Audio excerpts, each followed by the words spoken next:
While she won't be leading the party on damage on the build that I'm going to present today, Cassia is an absolute playmaker on your team who can really generate everything that you're going to want to do. With her, because of access to items like Inquisitor's Tenet, which is the most broken item in the game, which comes from the Signet Ring of the Inquisition, black being the best, as well as having access to Grand Strategist and an entire archetype in itself, which is the Navigator one, she can really do a lot. She'll have naturally high dodge if you build in with her Perception and use stuff like the Slick Body Glove, and then you'll use either an Infusing Staff with a Castigating or Devastating Staff. Now, Cassia will really boost companions. For this little showcase, I'm going to pick Heinrix here, so you'll see his base stats on screen. When you apply officer buffs as well as her navigator buffs, you will see some pretty big increases to what they can do and what their potential will be. So before I use Inquisitor's Tenet, if we have a little look at Heinrix, as you can already see, from Cassia, we're getting that 18 infusing, that 18 from Voice of Command, which is already pretty big, and it's going to really help in all areas of play, as well as also just enabling everything to get going. But then when you throw on Inquisitor's Tenet on top, you'll notice some really big boosts to defense coming in here as well, because it adds a lot. So you'll get temporary wounds, armor, you'll get deflection, massive amounts of momentum, as well as removing all negative effects. She'll also have her zones and her ability to be able to group up enemies. Being able to group up enemies is going to be quite big, but she can also pass extra turns, allowing your allies to skip initiative.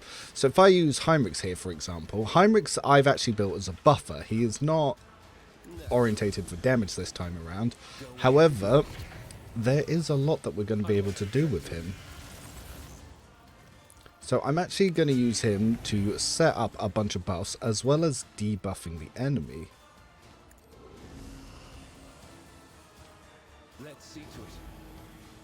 So because of his build, I can use all of those sort of psycho abilities for free. And then I'm going to use something like Purification Discharge, along with his own strategic adaptation, to give this boss a good old schmick. Which, as you can see, wow, he got parried there. That is surprising. The boss itself, he has some pretty big stats himself. But we can still work with that. So what we'll do is we're actually going to come back around to Heinrix. Now, from applying those buffs, himself, because of his sap, actually got some booster psi rating here. So we're going to reapply some of these stat minuses on the enemy here.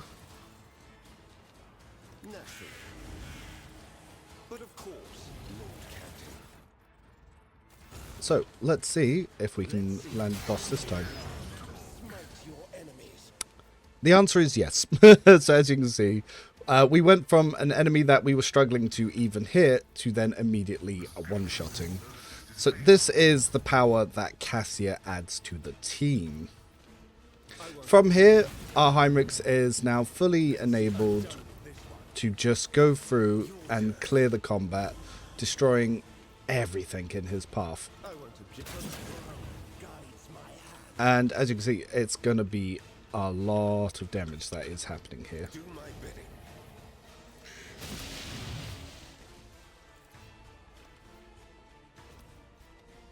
But of course, Lord Captain, I won't have your reckoning is due. And when you set it up right, even little things like line of sight no longer be an issue.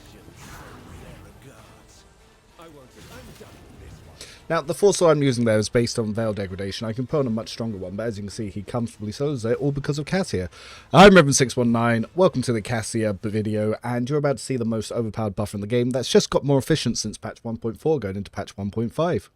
So let's talk about what's going on with Cassia. While she didn't receive an origin change or even a homeworld change, still being a non-imperial imperial worlder that has a few bonuses from having unknown worlds, she did get a change to her base build, and yes, I know she only comes with one pre-selected talent, but that talent change makes a lot of difference. So for her base build, she now comes with lasting impressions. So half the bonuses granted by voice command remain until the end of combat. This bonus does not stack for itself, or bonuses are granted by voice command does not count for other officer ability effects or purpose of other talent effects.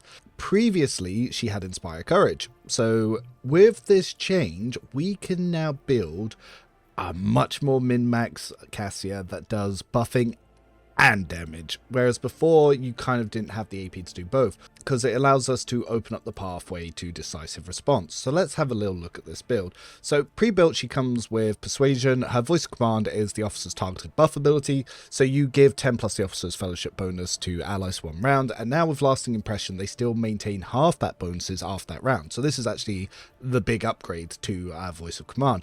Her rank 3 ability is Bring It Down. She can give 2 AP to an ally to give them an extra turn, and the ally that's under the effect of voice command kills an enemy before the end of the officer's turn. The ally gains a 1-time additional 2 times officer's fellowship bonus momentum, which is pretty nice. There are lots of ways that you can also stack their damage with items like Commander's Monocle, and there are going to be other talents that you can get later in the game which will make that stronger. Her finest hour heroic action pretty much gives them a extra turn with full AP and MP, and during the extra turn there is no attack limit.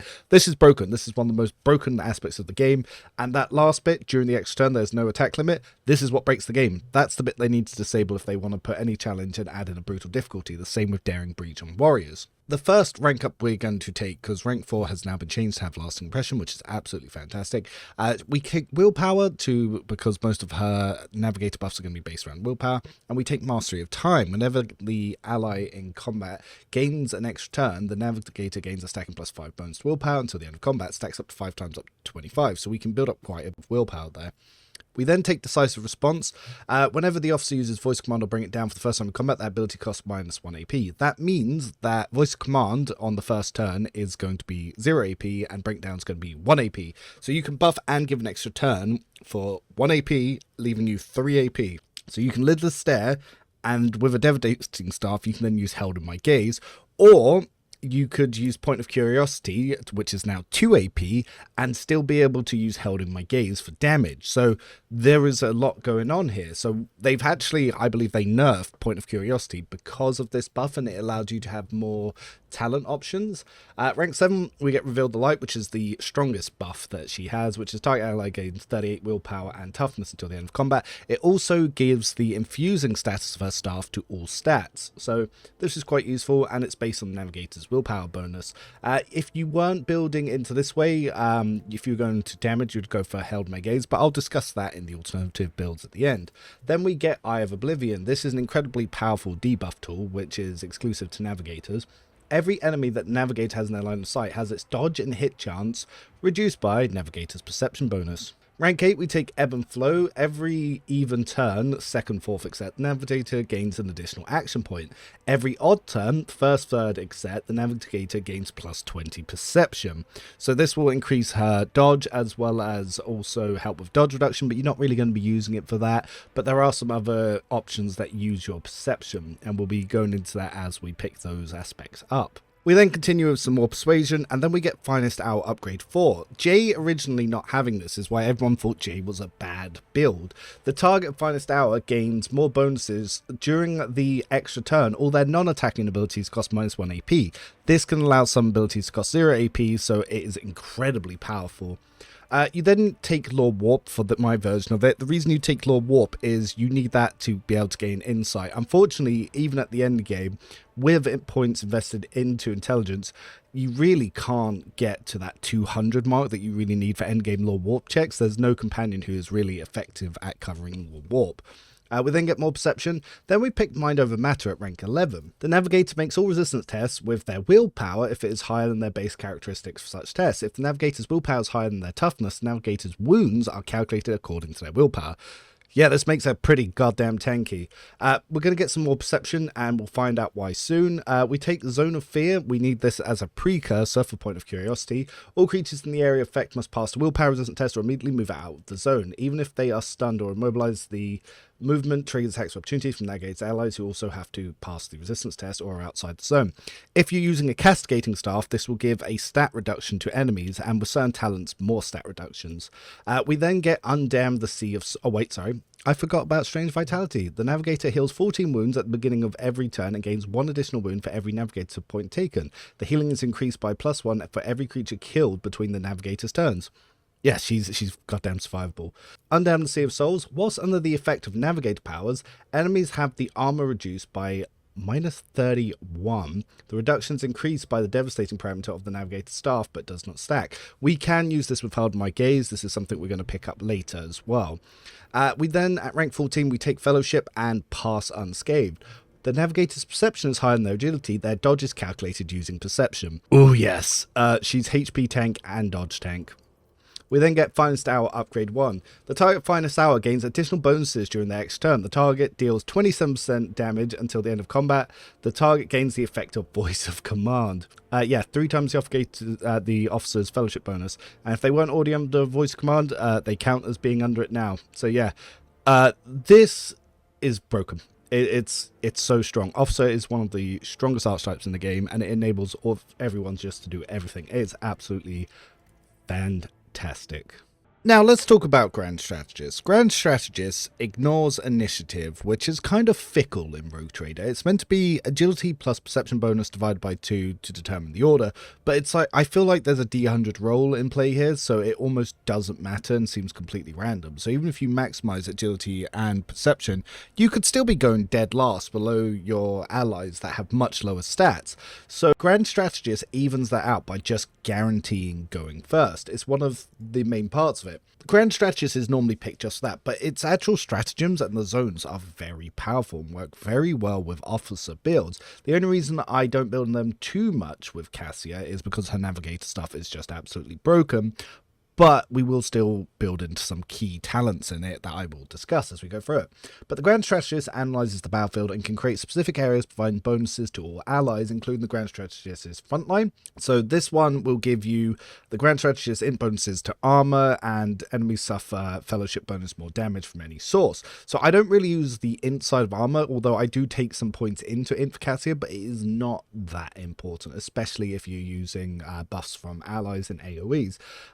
Backline will give you a zone where all allies in the backline area gain the Grand Strategist int bonus cover efficiency and dodge, and the Grand Strategist fellowship bonus dodge reduction. So as you can see, intelligence is the defensive side, whereas fellowship is the offensive side, and because you're looking to one-turn win, it's why I've had a lot of arguments with people who's like, oh, you need intelligence, Not if you're planning to one turn. You don't. Intelligence is if you're planning to turtle up. And then you get the rear zone, which is, so all allies in the rear area deal the Grand Strategist int bonus damage with ranged attacks and gain int bonus over penetration, and the Grand Strategist fellowship bonus critical hit chance. It's good for getting critical hit chance for shooting, and obviously if you want to get more attack, you do need some of the int there.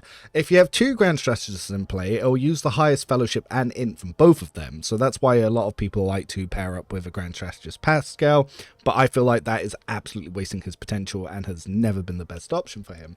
So let's actually have a look at some of these talents. So the first ability that you get rank 2 is Point of Curiosity, which is all enemies in 6 cell radius around the target point up to 12 cells away, so it's a pretty big area, from the navigator must pass willpower resistance tests or immediately move 3 cells towards that point. The targets move even if they are stunned or immobilized.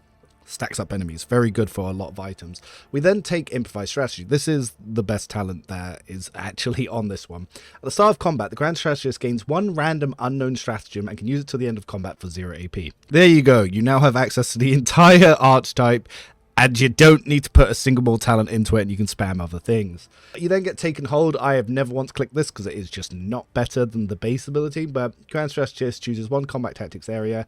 Every ally inside that area except the Grand Strategist gains an extra turn with 1 AP and 2 MP at the start of the Grand Strategist's next turn. So you have to come back to your turn. That's why you don't use it, because I want it now. I want to win now. Yeah, I don't really use that. Rank 5, AP increase, more willpower. Then we get Personal Combat Zone. This is very good for keeping these stratagems in place. A lot of people's like, oh, but I just move out of them. Well, all allies gain the ability to reposition the combat tactics area they're currently in at the cost of 1 AP. Move it to where you want to go. Just tell it where you want to go. Just keeps it in play. We then get more willpower, held by gaze, which is a 1 AP offensive, very high damaging navigator power. If you were building for Master Tactician and going damage, you would get this into the tier 1, but it's fine for us here in the tier 2. More law warp, because we need that, because now in Act 2 you're going to be going around space, and we also get a natural law. Navigator gains +5 fellowship and +1 additional fellowship for each navigator talent or navigator power taken. So this helps boost up that fellowship where we've been focusing on other areas. We then get some more perception. We then get Blood Augury. Enemies damaged by the Navigator suffer 16% additional damage from any source of warp damage. The bonus damage stacks for each hit inflicted by the Navigator. This stacks up to 5 times. So because you do warp damage with Navigator powers, this gives you a boost every time you attack. Rank 10, Veil of Protection. Allies that are targeted by Navigator's powers gain 10% armor. This additional armor is reduced by the amount of Veil degradation and increased by the infusing parameter of the currently equipped staff. So you can get like almost 20% extra armor there quite early on into the game. More Perception, more Law Warp at rank 11, and then I take Taken Hold 4, because if you are going to use it, you might as well get the AP up to 5, but then take Guide of Souls. The Navigator starts all turns, including extra turns, with +3 additional movement points. First ability target by the Navigator on single target ability each turn gains the same amount of additional movement points at the start of their next turn.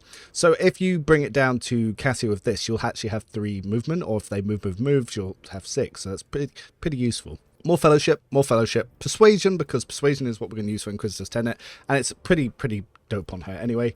Rank 15, we get Mend Reality. The Navigator decreases Veil degradation by 13 points. All allies get 13 deflection against all warp damage. That's the only way to counter it, by the way.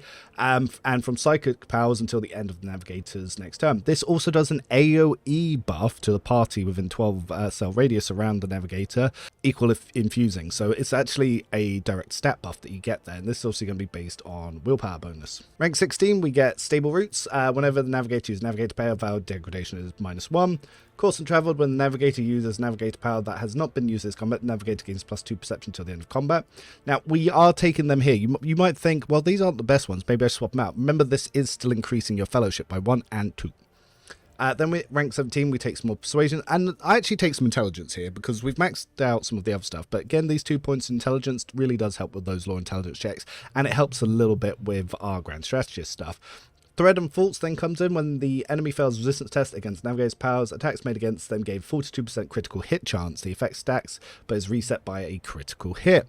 We then get Characteristic Training Intelligence. Again, I do want to pump that quite a little bit, but and then the last one, all allies in selected area also gain 20% dodge reduction and armor penetration. The second you hit 16, she just always goes first, and it just greatly enhances your officer playstyle and your navigator playstyle, so you're going to be building a lot more into that. So let's talk about Exemplar levels. The first thing I like to take, as always, is Eager for Battle, and I will always preface, this doesn't need to be the first one you take, it just suits my playstyle. If you want to get Firebrand first, so you're giving allies more AP on that first team to get that extra +1 that you can then combine with Medal of Alacrity to give them +4, then do it. But for me, I like to get Eager for Battle because this way I can throw out 2 Littlest Stairs which can stun most of the battlefield, and then I can still fully buff and give extra turns to allies. The first one that I take is Focus because I like to get Bliss Skill and Perception up. Perception is very good for Act 3 because it helps lower enemy dodge. More Law Warp. Then I get Tonicity. Tonicity, the Navigator's powers deal +1 damage for every 5 bonus characteristics of the Navigator's currently equipped staff. Cascading, Fusing, and Devastating counters that. You'll get a +6 from that with the +12 staffs towards the end of the game. More Willpower, then Grenadier. Grenadier is one of the most fantastic abilities in the game, and I believe that all non-melee builds should take this.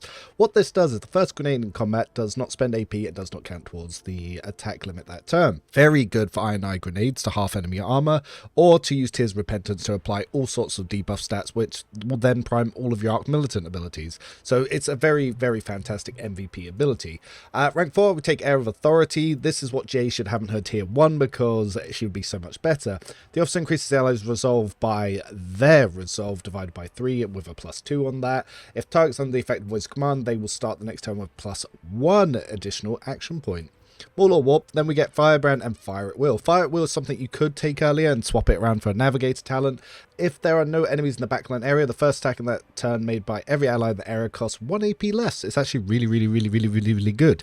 We then take Willpower, Inspiring Speech, and finally Combat Locus Stratagem. So the Grand Strategist chooses one of the combat tactics area for 1 round. The target's area bonuses are doubled. All other tactical areas are discharged and cannot be used this turn, but can be designated again next round.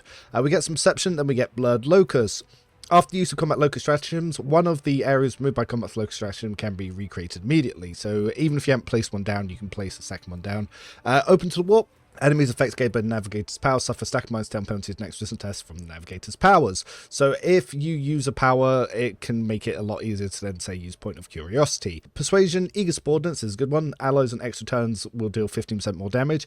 For anyone playing Overseer, this will apply to your pets. So if you take this on a side massive person, they will get an extra 15% damage there. AP increase, Steel Resolve. This one's pretty big. Officer's Resolve is increased by +3. Then more Persuasion. Seize the Initiative. This one is one that you could choose to take a little bit earlier. The officer and their allies in the voice command effect deal an additional 18% damage to enemies that have not yet acted. So because we're Grand Strategists, this is quite useful for getting early damage up. More Awareness, then Strategic Offense. Enemies killed in the frontline area increase all combat tactic areas by +1 until the end of combat. Yeah, so it gets all your bonuses up. More Perception, more Fellowship, more Awareness, and then at rank 15 we put in Degraded Defense because we will be throwing out attacks, so we might as well help allies by starting to build those stacks. Be Vigilant. Allies under the effect of officer abilities gain a bonus to their weapon skill equal to 11 and deal +8 more damage on attacks of opportunity until the start of the officer's next turn. Now, your Zone of Fear can proc attacks of opportunity for those allies, so it is pretty nice. And there are other ways that you can use this. There's certain sniper rifles that when you shoot enemies will cause allies within melee area to get an attack of opportunity, so this will actually boost that as well. That's one of the new Aldari sniper rifles. We'll discuss that later on the Yearlet video. We then take Personal Zone. Allies, including the Grand Strategist in the same combat attack areas with the Grand Strategist, gain +5 Perception and Agility. You could consider taking this in your tier 2 for Act 3 if you really want. It's up to you, but personally I've not felt the need for it, but it is very helpful. More Awareness. We then get Personal Oversight. When the officer targets an ally for an action, ability, or an attack, that ally's resolve is increased by +1 until the end of the officer's next turn. This stacks and is prolonged until the end of the officer's next turn. Very good for building up allies' resolve. Very good for spawn like Idra, as I had said before. Blitz Stratagem comes in late. I do like to get this early when I'm on a non-navigator or non-psyker build.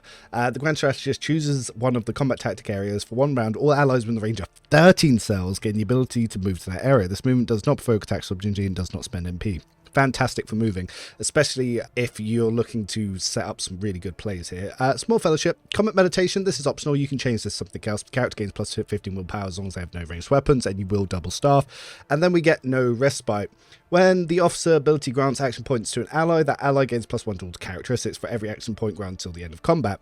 So normally you'll get 4 from Bring It Down, then 8 from Finest Hour. So that's a good stacking 12 to stats there. So it's not bad, and that's why I kind of get late rather than early. And finally, we'll get up to our AP increase. So the items that I like to use on Cassia is I like to give her Commander's Monocle because that extra critical damage is pretty nice. Because she's going to be the main user, Bring It Down, I give her Medal of Alactu, which is from Act 1. This gives her plus additional action points, so she's given 3 AP, not 2. Slick Body Glove with the fact that it will stack with her dodge is also pretty nice. Commander's Notes is something I give her in Act 3 because, well, as you go into Act 4, when you get that Combat Locus Stratagem, yeah, it gives you 4 times instead of doubled. Blackfoot Signet Ring of the Inquisition. You can always get this no matter what run you're on. You just got to lie through your teeth to the Inquisitor. Thrice Pioneer Braces aren't bad, but they're not mandatory. It's just useful because I like to do 2 attacks, so I get a good -10 to enemies' weapon skill and ballistic skill, which can lower their parry. But this can work better on, say, Jay because of her burst fire, because she fires 7 times. So yeah, you can get like the full stacks there. Because she's not going to be in close combat like Jay will be, +15 bonus to Fellowship whenever there are no enemies in the 4-cell radius really helps bring up her Fellowship into like the above 110. The Adrenaline War Boots at the start of the wearer's turn, they gain +20% dodge until the end of the round, so she'll get another 20 dodge, so she'll have 170% just without even having buffs. And the staffs are going to be up to you. They'll change depending on what you're doing and what routes you're doing, but having the best infusing staff that you have, I like to use one for MP, and the best either if you want to debuff enemies, Cascade staff, or if you want to be doing 2 powers, then you pick Devastating. So it's up to you which you use, and you can find Devastating staffs that also have Castigation on it as well, I believe. Let's just have a quick look at those staffs. So the warp focusing staff here will do enemies targeted by navigator power suffer 11% more damage from all sources. This effect stacks up to 10 times. That's a lot. Enemies targeted by navigator's power suffer -11 penalty to all their characteristics, and it also, that's pretty good. The Novator one can give us infusing and castigation. So the first use of each navigator power and combat costs 1 AP less. So this is a really good one that you can put on as your infusing one and then have a devastating one secondary. Another one that has infusing and devastating is the Astronomicon Regalia. So whenever an ally becomes target of navigator power that has not targeted in this combat, they gain 1 additional AP on their next turn. So this one has infusing 10, which is pretty nice, and it also has devastating 6. So this is another one that you could pop in here, and then you could pop in the Navigator on the second. So you could have the Regalia and that. So this will work out quite nicely for her. So it really comes down to personal preference. So as I was saying, looking at options here, there are points where you can move stuff like Fire at Will or even Seize the Initiative to earlier. Though Seize the Initiative I do like getting after I've had at least Focus and Inspiring Speech for Air of Authority. But yes, like I said, Fire at Will, you could possibly take out Veil of Protection and swap those two around. That's absolutely fine. Depending if you want to go for Awareness, Law Warp's up to you, but I like to have the Law Warp to be able to generate some of those insight points when traveling. But all in all, this is a very strong build. It's probably the best one you can get for Cassia. I've talked about different items that you can put, so you can have the Medal of Alacrity, the Demon Tool, which will give burning to enemies when you use Navigator powers, the Aquila Pendant. You've also got the Precinct Vox Relay, which you can use there instead of Commander's Note. You've got some other options with either Noble Silk Gloves or the Grenadier Gloves, but there's not that many gloves that are really effective for Cassia, unlike Jay, who has some utility ones that she can use. And the same with the boots. There weren't many that I like, but you can use the Commissar boots, but again, I like to give those to Jay. Now, I do have a build for a Master Tactician, so if you wanted to be more damage focused, I have you covered, dear friend. We pick up Air of Authority early on this one as well, and whilst getting held in my gaze. So you're going to be buffing later with this one, because especially she's going to be mostly selfish, because Linchpin, Inspire, and Fervor are all for herself. Doesn't get revealed the light to Exemplar levels, and same with Men Reality. So she's not going to be buffing the pie till much later. And as for Immolate the Soul, you could change that. I just like having a beam in there, because it's sometimes easier to get than the area one. But I've also put in the weapons and the items that you could probably put in here as well. But all in all, this is going to be Cassia. I'm Riven619. I've been giving you this build video today. I hope you're looking forward to more, and yes, hearing more about Dark Heresy as that pops out over the next few days.